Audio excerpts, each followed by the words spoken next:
Bonjour, je suis Natalia, graphiste freelance chez R depuis 8 ans. Je voulais vendre des glaces. C'était mon estomac qui parlait. Très vite après, à la suite, c'était la danse. J'étais au conservatoire et je voulais être danseuse étoile. Et puis mon papa m'a dit non, non, non. Alors j'ai dit si c'est pas ça, je veux dessiner. J'ai été à Saint-Luc en art de l'image et c'était ça qu'il fallait faire parce que c'est ce que j'aime faire. En supérieur, j'ai été donc dans une école qui est plus connue pour la photo à Woluwe, qui s'appelle le 75. J'ai commencé dans une petite structure de web qui s'appelle Walking Man et j'ai travaillé avec eux pendant 3 ans où je faisais beaucoup de création. C'était le job de rêve. Par la suite, j'ai rencontré quelqu'un qui cherchait ici un graphiste. J'ai démarré comme ça, d'abord en temps plein avec eux et puis maintenant en freelance, donc mais régulière. Au bout de 4 ans, j'avais envie de voir d'autres choses et donc j'ai commencé à donner des cours et là je suis passée en freelance ici. Mes parents sont chiliens tous les deux.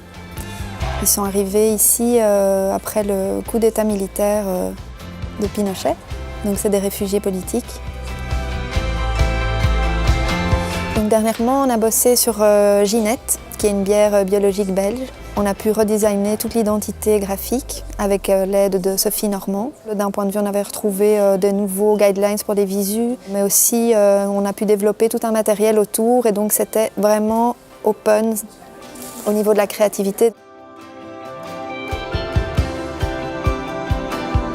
Là où je peux me poser des questions, c'est d'un point de vue de la finalité du produit. En agence de publicité, on est les premiers à continuer à faire tourner cette machine de la vente.